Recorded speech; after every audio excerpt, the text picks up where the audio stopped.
আদিবাসীদের নিয়ে চিরকাল আন্দোলন চালিয়ে এসেছে বিভিন্ন রাজনৈতিক দল। ২৪-এর লোকসভা ভোটের আগে একবার দেখে নেওয়ার চেষ্টা, কেমন আছেন এ রাজ্যের আদিবাসীরা। শিক্ষা, স্বাস্থ্য, খাদ্য, পানীয় জল, মাথা গোজার ঠাঁই, এগুলো সব কি আছে নাকি সবটাই প্রচার? আজ দেখাবো জঙ্গলমহলের ২ জেলার আদিবাসীদের স্বাস্থ্যের হাল কেমন।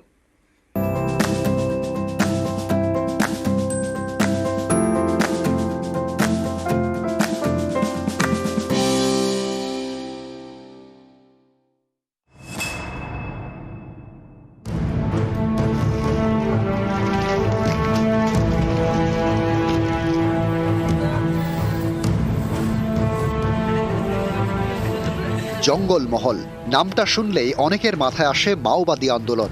ঝাড়গ্রাম, শালবনী, লালগড়ের ঘন জঙ্গল, আদিবাসীদের গ্রাম, আধুনিকতার ছোঁয়া থেকে দূরে, উন্নয়ন থেকেও দূরে।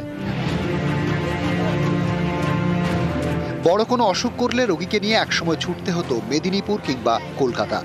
রাজ্য সরকারের উদ্যোগে সেই ছবি বদলেছে। ঝাড়গ্রাম জেলায় ৩টি সুপার স্পেশালিটি হাসপাতাল তৈরি করেছে তৃণমূল সরকার। তৈরি করেছে মেডিকেল কলেজ, প্রাথমিক স্বাস্থ্যকেন্দ্রগুলিকেও ঢেলে সাজানো হয়েছে। এখন ঝাড়গ্রামের সরকারি হাসপাতালেই হচ্ছে জটিল operation. Digital X-ray, CT scan, ultrasonography, endoscopy, dialysis সবই হচ্ছে। এছাড়া স্বাস্থ্যসাথী কার্ডে বিনামূল্যে চিকিৎসা তো আছেই। স্বাস্থ্যসাথী কার্ডে বেসরকারি হাসপাতালেও মিলছে চিকিৎসা। আপনার স্বাস্থ্যসাথী কার্ড আছে? হ্যাঁ, পুরো আমার অপারেশনে যা খরচ হয়েছে আর এখানে খাওয়া দাওয়া সব ফ্রি।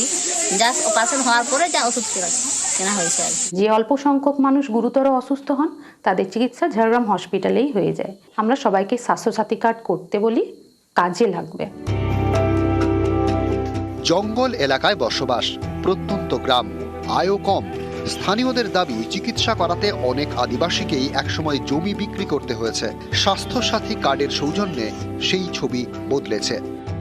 খুব কষ্ট পেয়েছি। আমাদের তখন চিকিৎসার জন্য ভিটে মাটি, কোনো কিছু জিনিস বিক্রি করার বিনিময়ে আমাদেরকে চিকিৎসা করতে হতো। আমাদের স্বাস্থ্যসাথী কার্ড বর্তমান এখন হয়েছে, আমরা এখন খুবই উপকৃত। হ্যাঁ, আমরা পেয়েছি। আমার অ্যাপেন্ডিক্স হয়েছিল, আমার নিজের মাই। স্বাস্থ্যসাথী কার্ডের মাধ্যমে, হসপিটালের মাধ্যমে আমি অনেকটাই সুবিধা পেয়েছি। সাধারণ মানুষের যারা দিন আনা দিন খায়, ওদের পক্ষে অনেকটা ভালো হয়েছে।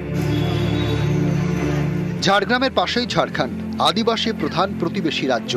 সেখানকার অনেকেই ঝাড়গ্রামের সরকারি হাসপাতালে চিকিৎসা করাতে আসেন।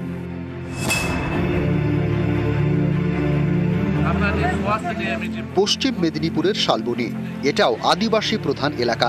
জেলা প্রশাসনের উদ্যোগে সম্প্রতি এখানকার গ্রামে গ্রামে বসে স্বাস্থ্য শিবির। সাধারণের অভাব অভিযোগ শুনতে জনসংযোগ কর্মসূচি চালু করেছে রাজ্য সরকার। চটজলদি সমস্যার সমাধানও করছেন সরকারি আধিকারিকরা। সেই কর্মসূচিতেই শালবনীর গ্রামের স্বাস্থ্য শিবির জেলা প্রশাসনের।